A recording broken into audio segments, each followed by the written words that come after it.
Time premiered in 1975, it was revolutionary. A divorced working mom raising two girls by herself and the help of a super, because, you know, toilets. This incarnation has a spectacular cast of Latino women with the fantastic Rita Moreno. Yes. In a multi-generational Cuban-American family and a very funny young boy. To quote Lin-Manuel Miranda, also known as Hamilton, immigrants, we get the job done. Oh, and Schneider now owns the building. But he's also an immigrant. He's Canadian, don't you know? With humor and insight, One Day at a Time tackles subjects like the VA, pornography, sex education, addiction, gender identity, but in the end, the main question is, what makes a family? And I defy you not to cry at Elena's quinceañera. Here's a look at the Alvarez family, one day at a time.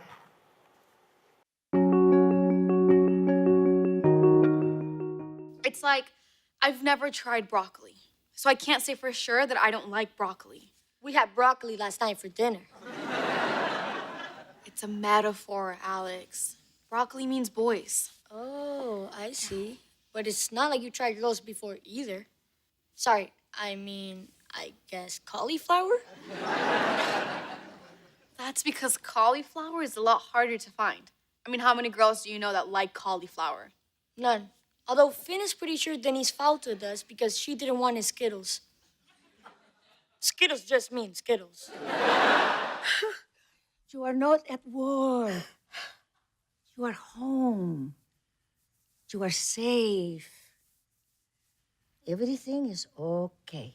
Okay? Okay. Except I'm 38 years old sleeping with my mom. What is wrong with that? Are you wearing makeup? I need to look nice in case I die in my sleep. My dad got sick, and they heard about this doctor that helps undocumented people, but he was south of the checkpoint. Parents got picked up coming back. Ay, niña. Dios mío. So, the immigration project? I am the immigration project. I was too scared to tell you. I'm sorry I lied. You gotta tell me stuff. Even if it's not great, especially if it's not great. The Television Academy honors the Netflix series One Day at a Time, accepting our executive producers Gloria Calderon-Kellett and Mike Royce. Yeah, we have to put it somewhere, right? Okay. Hi, guys. Thanks. Thank you. I was trying not to cry during this, and then I cried during everything else. Yeah. So hopefully it's all cried out. We're just beyond gratified. This is some of the best work to be amongst that we could ever hope to be a part of. So really, thank you so much. I want to stay up all night and watch all of your stuff now. But we have work tomorrow. We so, do, yeah. okay, okay. You know, when One Day at a Time started out as a gleam in Norman fucking Lear's eye, it was a groundbreaking sitcom. It was about a white lady with a couple of daughters and a wacky neighbor named Schneider. So who could have thought it would someday turn into a show about a Latinx veteran, single mom, her son, her lesbian daughter, and Rita fucking Moreno.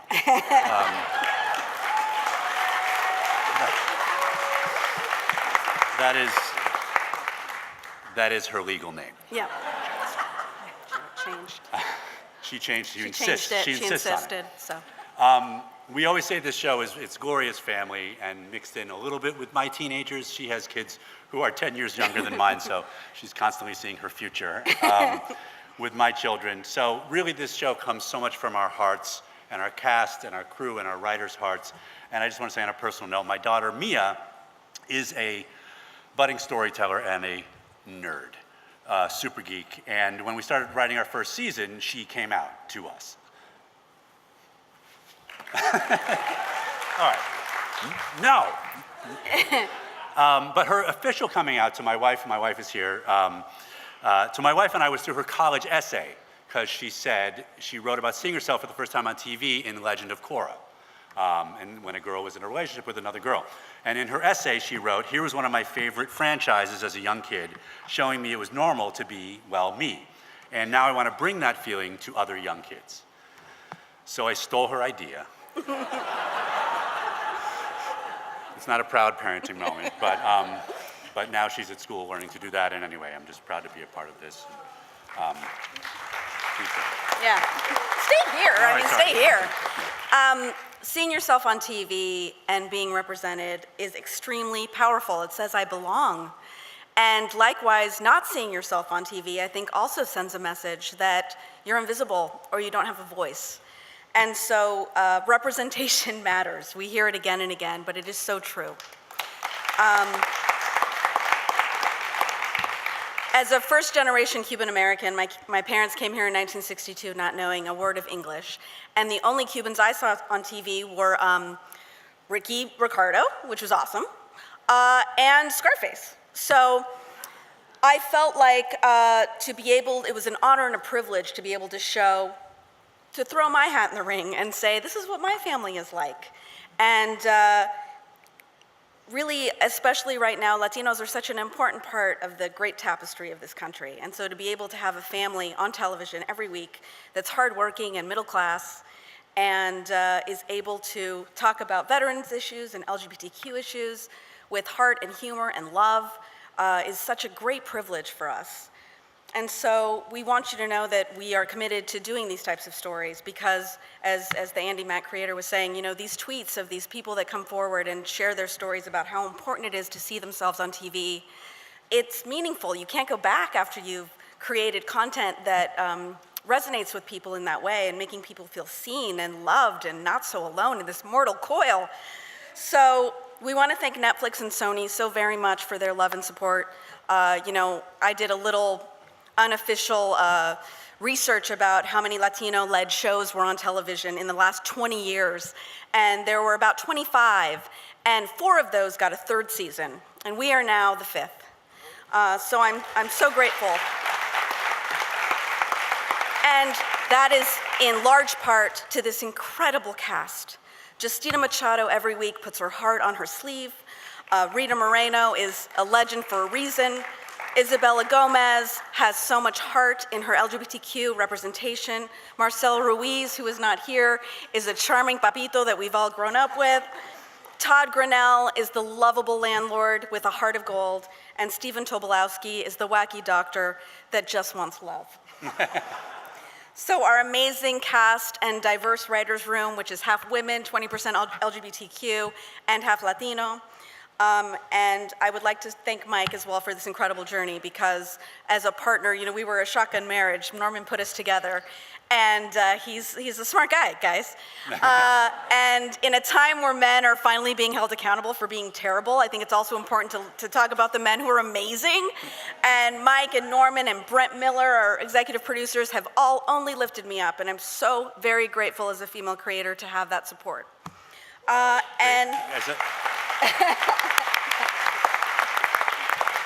Sorry. As a male creator, I'm cutting you off. No, I just want to say she's being extremely gracious. She lifts me up. If it weren't for her, I'd be curled up in a ball trying to write line 1 of the pitch of One Day at a Time and just a bundle of tears. And when we got into this, she's so creative, she's so talented, and we said, we're going to be co-creators and co-showrunners, but now I can't do anything without her, so I believe that's called codependent, is what's happening. But thank you, Gloria. Thank you, Mike. Thank you, Mike.